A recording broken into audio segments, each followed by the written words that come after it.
Hello YouTube, Boss Rino. Welcome to my channel. Merong insekto ang aking camera. Sa may nagtatanong dito, next naman trabaho versus content creator. Sabi ni Mr. Pogi, woo, hindi nga. Yan, kung trabaho daw or content creator, ano ba ang mas maganda? I came from the mud. There's dirt on my hands. Ano ba ang common denominator ng trabaho at content creator? Ang common denominator niyan ay pera at saka oras. Usually, ganoon naman, di ba? Meron akong nilista yung health at family. Ginuhit ako na yan, pero pili ko papasok yan sa time. So, pag-usapan natin yung pera sa pagtatrabaho or content creator. So, given naman yan, alam na natin lahat ng sagot na mas malaki ang kinikita sa pagko-content creator kung gagalingan mo, kung sisipagan mo. At syempre, kung medyo suswertein ka. Obvious naman na malaki ang range na pwede mong kitain. Kasi, unlimited dyan. Diba?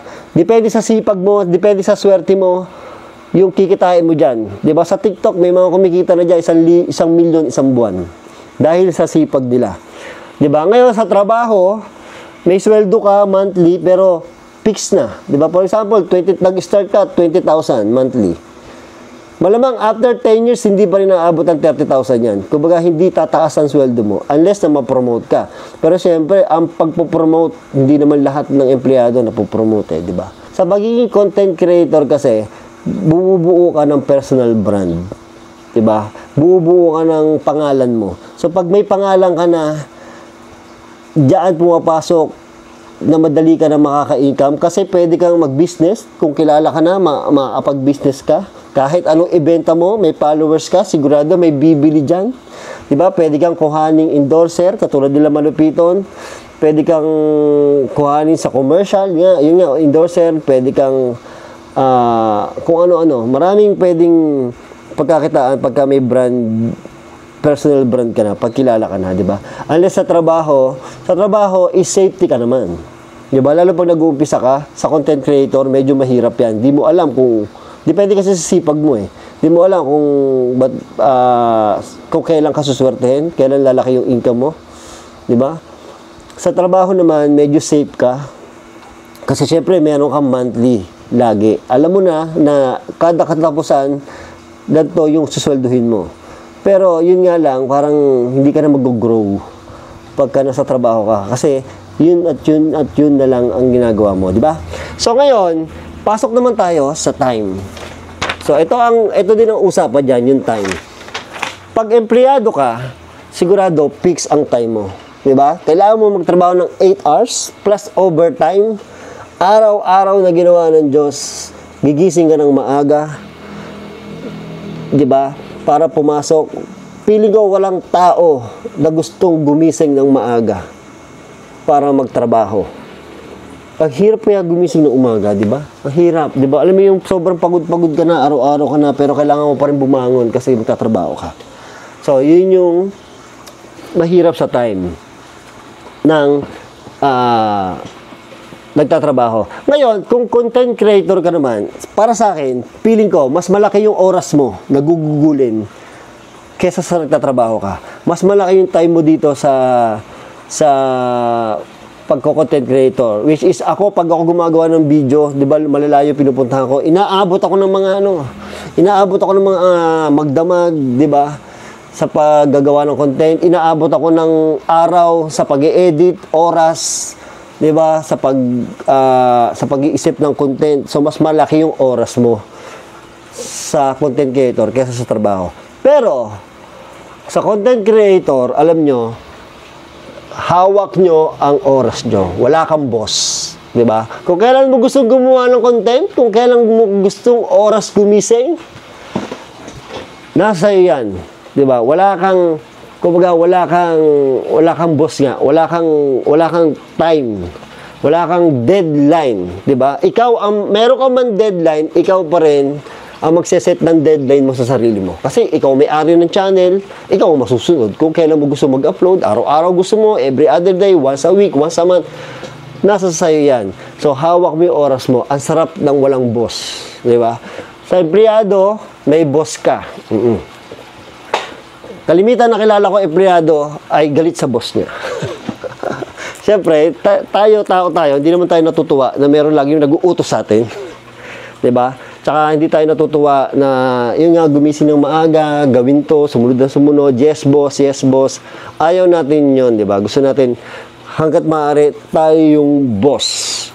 Di ba? Yun yung sagot ko sa oras. Maikli yung oras mo sa trabaho, mga 8 hours, 10 hours kung may OT. Sa content creator, sobrang laki ng oras mo. Pero, nasa sa'yo yun. At sigurado ako, malilibang ka. Kasi ako, kahit ako lumabas ng malayo-malaki, pumunta ako ng Baguio, pumunta ako sa malalayo, yung oras ko, nakakapagod, pero nalilibang ako. Kasi syempre, nasa labas ako eh. Yung mga empleyado, lagi sila nasa loob ng company, yung ruta nila, iisa. So, nakakasawa pag ganun. Di ba? Yun, dun lumalabas yung oras. So, nakikita nyo na kung ano mas maganda. Di ba? Tapos, ano pa bang pwede natin pag-usapan dyan? Ayun, sige, pag-usapan natin yung family. Kasi yung sa family or sa sarili mo, diba? Mas may oras ka sa sarili mo. Yun nga. Kasi nga, mas may oras ka sa sarili mo pagka content creator ka. Kasi nga, hawak mo yung oras mo eh. Pag gusto mo mag-gym, doon na rin papasok yung health. Diba? Gusto mo mag-workout, gusto mo mag-gym, ikaw bahala. Diba? Ikaw makakapag-schedule kung anong oras ka mag-exercise, anong oras ka mag-gym. Diba? Anong oras ka tutulog, anong oras ka gigising. So, mas free yung oras mo kesa sa empleyado. Sa empleyado, wala na yun. Oo. Fix yung oras mo, as in. Well, ano mo yan, ma-i-schedule mo naman, kaya lang, madami pang gagawin eh, di ba? Pagkatapos ng trabaho mo, marami ka pang gagawin. Imposibleng wala ka pang ibang gagawin. Lalo kung may family ka, di ba? May anak ka na, may asawa ka. So, masyadong fix. Hindi katulad sa content creator, mas may oras ka sa family mo, mas may oras ka sa sarili mo. Kung kumikita ka na, pero kasi pag hindi ka pa kumikita sa social media, ibang usapan 'yon, diba? Ibang usapan 'yon. Pero kung pag-uusapan natin, kung papipiliin mo ako, syempre ako content creator kasi nga, yun nga, nalilibang ako, hawak ko yung oras ko, ako ang boss, 'di ba? Pag gusto kong magpahinga ng ilang linggo, pwede kong gawin 'yon kasi, 'di ba? Pag nagtatrabaho ka, magpapaalam ka mag-leave, ayaw ko pa nilang payagan. 'Di ba? Ayaw ko pa nilang payagan. Dati kasi nagtatrabaho ko eh. Hindi ko maintindihan. Bakit pag gusto kong mag-leave, yung leave na 'yon ay sa akin 'yun eh. 'Di ba? Binigay niyo sa akin yung privilege na pwede akong mag-leave, vacation leave, sick leave. Ayaw ko payagan. Hindi ko alam kung bakit. Eh, leave ko 'yun eh. 'Di ba? Ayaw, hindi ka pa rin papayagan, 'di ba? Ewan ko kung bakit ganun. Pero hindi naman sa lahat. Yung ibang company naman pumapayag. 'Di ba? So ngayon, kung content creator ka, yun nga, hawak mo yung oras mo. 'Di ba? Sa health naman, nakaka-stress ang gumising ng maaga. 'Di ba? Nakaka-stress 'yon. Tsaka yung may deadline ka, yan, nakaka-stress yan. Ngayon, nakaka-stress din naman ng nakaka-stress din naman ng ang pagko-content creator, pero ibang klaseng stress, 'di ba? Kasi may stress ka kasi kailangan mo mag-isip ng idea, which is healthy 'yon para sa akin sa utak kasi nag-iisip ka na nag-iisip. Hindi ka tulad pag empleyado ka, para kang robot. Alam naman natin yun. Para kang robot. Kasi gusto mo nang tumigil, gusto mo nang magpahinga, hindi ka makapagpahinga. Bawal. Magagalit sa yung boss mo. So, para sa akin, content creator, ang pipiliin ko. Naging career. Kasi nag-work na ako, na-experience ko na lahat. Diba? Sobrang hirap, ang baba ng sweldo. Kaya, content creator, ang pipiliin ko. Misis, kahit yung mga manager, kahit yung mga doktor, di ba? Nagko-content creator sila. Bakit? Ang lalaki ng sweldo ng doktor. Yung mga abogado, ang lalaki ng sweldo. Pero may mga iba nagko-content creator. Bakit? Kasi nga, mas malaki yung range na kikitain mo sa content creator. So, ito yung mga papayo ko sa inyo, ha? Makinig kayo, ha? Papayo ko sa inyo to. Alam nyo, pwede nyo naman pagsabayin yan eh. For example, kung may trabaho na kayo, pwede nyo naman kayong maging content creator eh. Pero syempre, hati yung oras nyo. Pero syempre kasi, for safety, kailangan muna may trabaho ka. Diba? Kailangan may source of income ka. Kasi hindi ka basta-basta, lalo-lalo nag-uumpisa ka sa YouTube, hindi ka basta-basta naman magkikita sa YouTube eh. Kailangan mo ng maraming video bago ka kumita sa YouTube, sa TikTok, sa FB, sa social media. So, kailangan kung may trabaho ka muna, isideline nyo yung pagiging content creator. Diba? Ngayon, pag kumikita ka na as content creator, tsaka mo i-give up yung iyong trabaho. Diba? Ganun lang kasimple. Kasi mahirap din kumita sa content creator. Pero pag na-penetrate nyo na at kumikita na kayo sa content creator, lumalaki na yung income nyo, dire-diretso nyo na yun. Diba? Kumbaga, pag nararamdaman nyo na kumikita kayo sa content creator, pwede nyo nang iwanan yung trabaho nyo. Kasi dito ka nang lumalaki yung kita mo, di ba? Siyempre, gano'n lang naman yun. Hindi mo kayang pagsabayin yan ng matagal. Sa umpisa, kaya mong pagsabayin yan. Di ba? Kasi nga, may trabaho ka, paunti-unti, content creator, di ba? Pasundot-sundot. Tapos, pag lumalaki yung kita mo dito, mapipil mo naman sa sarili mo yan. Mapipil mo sa sarili mo yan na dito mo na gusto i-google yung oras mo. Di ba? Kasi nga, pag nag-content creator ka, hawak mo na yung oras mo, may boss ka na. Kasi ako dati, may business ako. Eto, kasi printing shop to. Tapos nag-pandemic, humina yung kita, nag-unti-unti ako ng YouTube. Diba? Ngayon, nung kumikita na ako sa YouTube, nakikita ko na eh. Tumatanggap pa rin ako ng mga gawa ng printing, pero nag-YouTube ako. Sinasideline ko na yung YouTube ko. Ngayon, nung kumikita na ako, nakikita ko na lumalaki-laki na yung kita ko sa YouTube. Ginibap ko na to. Kaya tingnan nyo, wala na siyang mga printing, wala na mga printer masyado dito. Yung mga personal printer ko na lang. So, i-give up ko na tong printing ko at ipinalit ko na yung content creator or pagko-content kasi nga, mas lumalaki na yung kita ko dito. Mas nagkakaroon ako ng oras sa sarili ko, sa pamilya. Diba? Yung health ko, mas natutukan ko kasi kaya ko mag-exercise anytime na gustuhin ko. Diba?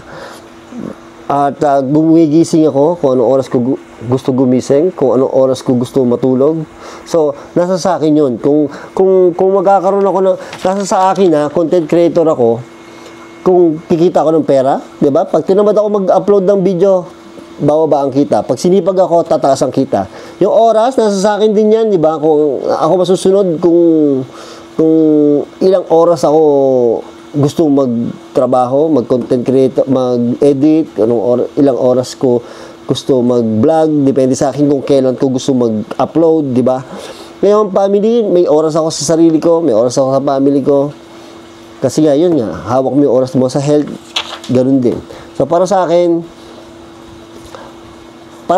kung ako tatanungin nyo, kung ano ang gagawin ko hanggang matapos hanggat kaya ko magkumita ng pera, ang pipiliin ko is content creator. Kasi pagtanda natin, kahit 60 ako, 70 ako, kaya ko pang mag-video eh. Diba? Kahit nauugod-ugod ako, pwede naman nagsasalita. Hindi naman required na physical fit ka para maging content creator eh. Pagtanda mo, hindi mo na kaya magtrabaho. Hindi mo na kaya pumunta sa opisina. Diba? Hindi mo na kaya mag-drive kasi nga matanda na tayo. Sa pagko-content creator, mas malaki yung mas may enjoy mo yung buhay mo. I came from the mud. There's dirt on my